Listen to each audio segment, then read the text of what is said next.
Hello friends, இப்போ தான் நான் லைவ் பேசி முடித்தேன். அந்த வீடியோஸ் அது லைவ் வந்து வீடியோஸும் மாறி இருக்குது, பார்க்காதவங்க போய் பாருங்கள். வக்ர விக்ரம் பற்றி, சைக்கோ விக்ரம் பற்றி பேசியிருக்கேன். அப்புறம் ஓவராலாக நடந்த ப்ரொமோ விஷயங்கள்லாம் பேசியிருக்கேன்.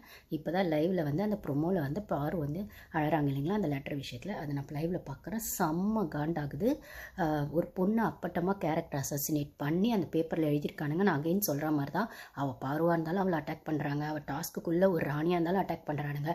டாஸ்க்குள்ளே இப்போ வசந்தி மேம்ன்ற வார்டனாக இருந்தாலும் அட்டாக் பண்ணுறாங்க. அப்படின்னும் போது அமித்தையும் பாருவையும், அதாவது வசந்தி மேமையும் அந்த தர்மலிங்கம் கேரக்டர் அமித்தையும் தான் வந்து டார்கெட் பண்ணி அந்த லெட்டரை வந்து கேவலமாக எழுதியிருக்காங்க. அதை விக்ரம் சொல்லி திவ்யா எழுதியிருக்காளோ இல்லை திவ்யா சொல்லி ஆமத்தை, ரெண்டு பேருமே அந்த கூட்டுக்காலவானிங்க தான். ஸோ அதை வந்து அந்த இதே வந்து கனியை வந்து போர்டிலலாம் வந்து தப்பாக கனி அம்மா கும்மா அப்படிலாம் எழுதியிருக்காங்க. வியானா எழுதியிருக்கா போல இருக்கு. ஸோ அதை வந்து அவ்வளோ பெரிய சீரியஸ் மேட்டரை எடுத்து கனி வந்து அட்ரஸ் பண்ணிச்சா. அவளை கனின்னு ஒரு பொம்பளைன்னு சொல்கிறதுக்கே எனக்கு இஷ்டம் இல்லை. அவெல்லாம் ஒரு பொம்பளையே கிடையாது. அதுவும் சீனியர் கேட்டகரியில் அவளெல்லாம் வந்து வைக்கவே கூடாது.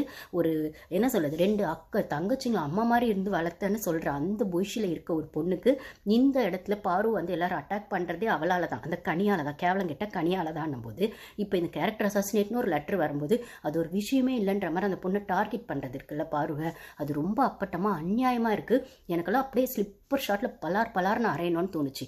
ஏன்னா அது ஒரு விஷயமே இல்லைன்ற மாதிரி அவன் அப்படி இக்னோர் பண்ணுறான். அந்த கோழை அமித் இருக்கான்ல, அமித்து அவன் வந்து பயந்து நடுங்குறான்.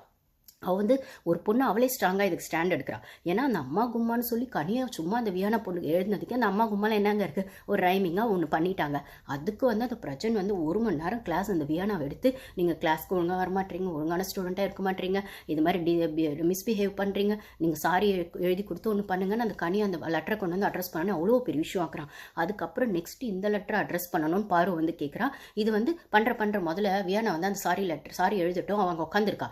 ஸோ அவள் எழுதிட்டோம், அது முடிச்சப்பறம் அட்ரஸ் பண்ணுறேன். அவ்வளோ பொறுமையாக இருக்கா பாரு. அதுக்கப்புறம் இது நீங்கள் பண்ணுவீங்களா பண்ண மாட்டீங்களா, நான் வீக்கெண்டுக்கு எடுத்துகிட்டு போகிறேன்னு ஒன்று சொல்கிறான். இல்லை மேடம் பண்ணுறேன், பண்ணாமலாம் இல்லை பண்ணுறேன் அப்படின்னு. முதல்ல அது முடியட்டும். எங்க வெண்ண நீ அவள் கனி வந்து கேட்டா, நீ வியானாவை கேள்வி கேட்டால் 1 மணி நேரம் வியானாவை திட்டுனேன். அதுக்கப்புறம் சாரி லெட்டர் எழுதி கொடுக்க சொன்னா அவள் எழுதுறா. அது முடிஞ்சிச்சுல. உனக்கு அந்த பாருவோட மேட்டரை எடுத்து அட்ரஸ் பண்ண உனக்கு வக்கில்லை. நீ ஆல்ரெடி நேற்றே சொல்லிட்ட, பிரின்சிபல் விஷயத்துலன்னு வரும்போது எல்லாரும் பேசும்போது வார்டன் பற்றி என்ன வேணால் பேசுங்க, நான் கேள்வி கேட்க மாட்டேன், அட்ரஸ் பண்ண மாட்டேன், என்ன விஷயம் அவளை பற்றி கொண்டு வந்தாலும் நான் அட்ரஸ் பண்ண மாட்டேன்றதை அவன் லைவ்ல அந்த வெண்ணை அப்போவே சொல்லிட்டான் பிரஜன். அந்த மாதிரி தான் இப்போ பாரு இந்த லெட்டர் விஷயத்தை வரும்போது அதில் என்ன தப்பாக இருக்குன்னு எல்லா ரிவ்யூஸும் வெண்ணை மாதிரி பேசுகிறீங்களே. அதில் ஒரு பொண்ணு ஏற்கனவே அந்த சபரி முதல் வாரத்துலேருந்து அவளை கேரக்டர் அசாசினேட் பண்ணுறான். அதுக்கப்புறம் வந்துட்டு அந்த விக்ரமும் ஒன்று பண்ணிக்கிட்டே திரியிறான். அதுக்கப்புறம் வந்துட்டு இப்போயுமே அந்த அமித்து பாரு அப்படின்னு வர்ற விஷயத்தில் ஒரு சின்ன ஒரு விஷயத்தை